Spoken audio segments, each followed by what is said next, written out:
হরে কৃষ্ণ ভক্তবৃন্দ, মোহিনী মাধব চ্যানেলে আপনাদের সকলকে স্বাগত। তাহলে চলুন আজকের ভিডিওটি শুরু করা যাক।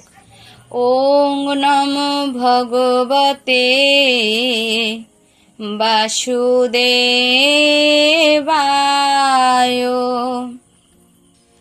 ওং নমো ভগবতে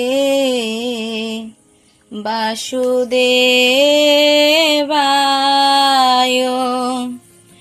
ওং নমো ভগবতে বাসুদেবায়।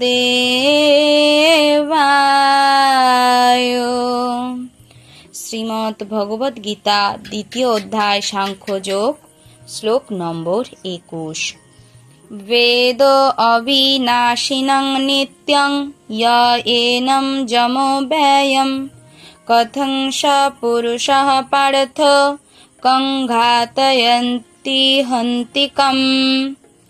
বেদ, বেদ অর্থাৎ কি জানেন, অবিনাশিনং অবিনাশী, নিত্যম সর্বদা বর্তমান, য অর্থাৎ কি যিনি, এনম এনামের অর্থ হলো এই আত্মা, অজম জন্মরহিত, অব্যয়ম অক্ষয়, কথম কিভাবে, স সেই, পুরুষ ব্যক্তি, পার্থ হে পার্থ অর্জুন, কম কাকে, ঘাতয়তি আঘাতের কারণ, হন্তি হত্যা করতে, কম কাউকে, হে পার্থ যিনি এই আত্মাকে অবিনাশী, শাশ্বত, জন্মরহিত ও অক্ষয় বলে জানেন, তিনি কিভাবে কাউকে হত্যা করতে পারেন বা হত্যা করার কারণ হতে পারেন। যখন ভগবান অর্জুনকে বললেন যে অর্জুন, এই মানব দেহের আত্মা হলো অবিনশ্বর, এই আত্মাকে সৃষ্টিও করা যায় না, ধ্বংসও করা যায় না। এই আত্মা কি? আত্মা হলো অবিনশ্বর, যার সৃষ্টিও নেই, ধ্বংসও নেই। সেই কথা শোনার পর অর্জুন শ্রীকৃষ্ণকে, ভগবান পরমাত্মাকে জিজ্ঞাসা করছেন যে আত্মা যদি অবিনাশী হয়, শাশ্বত হয় এবং জন্মরহিত হয়, অর্থাৎ অবিনাশী মানে কি, যাকে বিনাশ করা যায় না, শাশ্বত মানে কি, যে সব সময় বিদ্যমান থাকে, আর জন্মরহিত অর্থাৎ কি, যার মৃত্যু নেই, এবং অক্ষয় অর্থাৎ যার কোনো ক্ষয় নেই বলে কেউ যদি জানে যে কোনো আত্মা অবিনাশী, শাশ্বত, জন্মরহিত, অক্ষয় হয়, তাহলে সেই ব্যক্তি কিভাবে কাউকে হত্যা করতে পারেন বা হত্যা করার কারণ হতে পারেন। অর্থাৎ যে ব্যক্তি জানেন যে আত্মাকে ধ্বংস করা যায় না, সেই ব্যক্তি কিভাবে সেই আত্মাকে ধ্বংস করার কাজ করতে পারেন।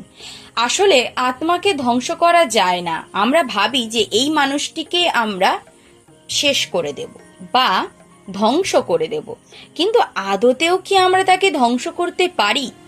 আমরা তার স্থূল শরীরটাকে নষ্ট করতে পারবো, কিন্তু আত্মাকে কখনোই নষ্ট করা যাবে না।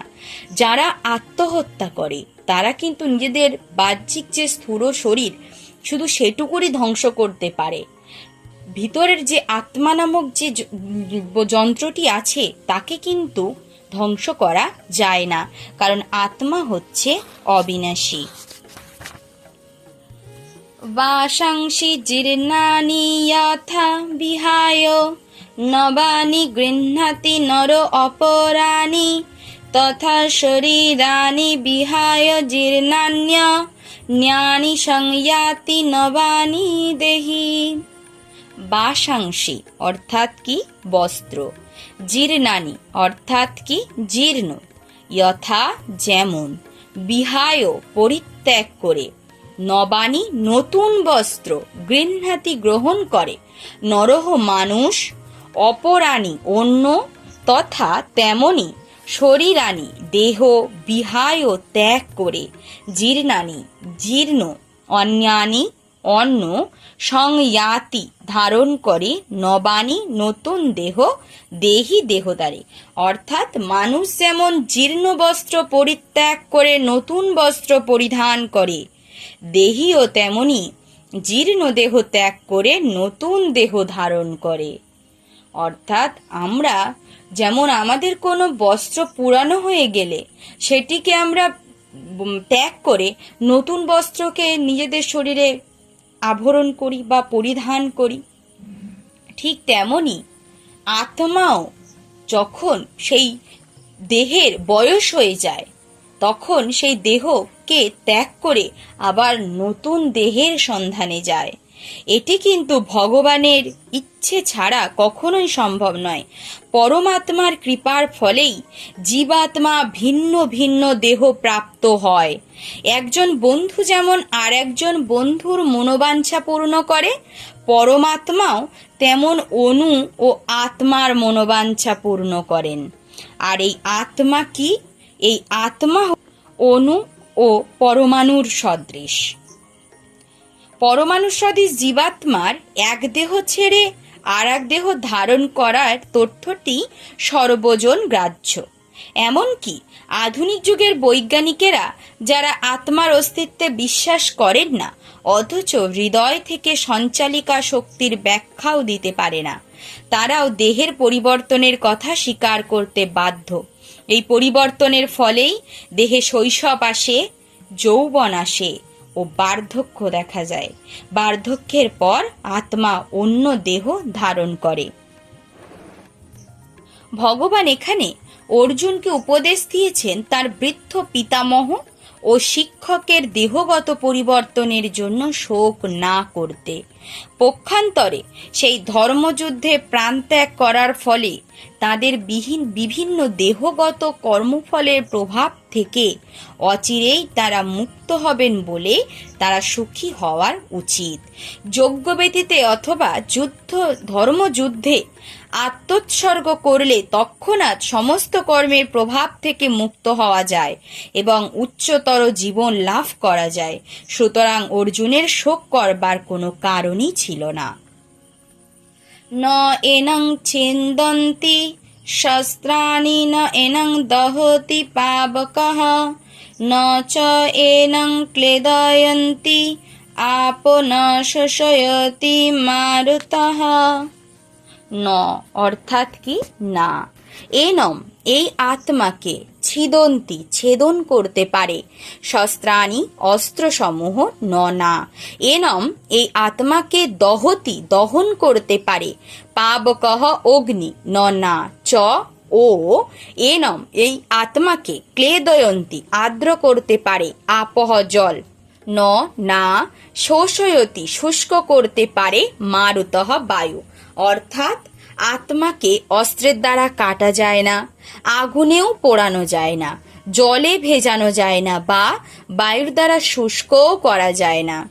তরবারি, আগ্নেয়াস্ত্র, পর্জন্যাস্ত্র, বায়বীয় অস্ত্র আদি সমস্ত যত অস্ত্র শস্ত্র থাকুক না কেন, তা দিয়ে কখনোই আত্মাকে হত্যা করা যায় না।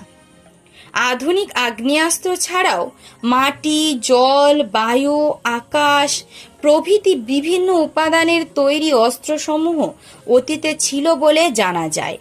এমনকি আধুনিক যুগের পারমাণবিক অস্ত্রশস্ত্রগুলিও আগ্নেয়াস্ত্র শ্রেণীভুক্ত, কিন্তু পূর্বে বিভিন্ন রকমের জড় উপাদানের দ্বারা নির্মিত অস্ত্রশস্ত্র ছিল।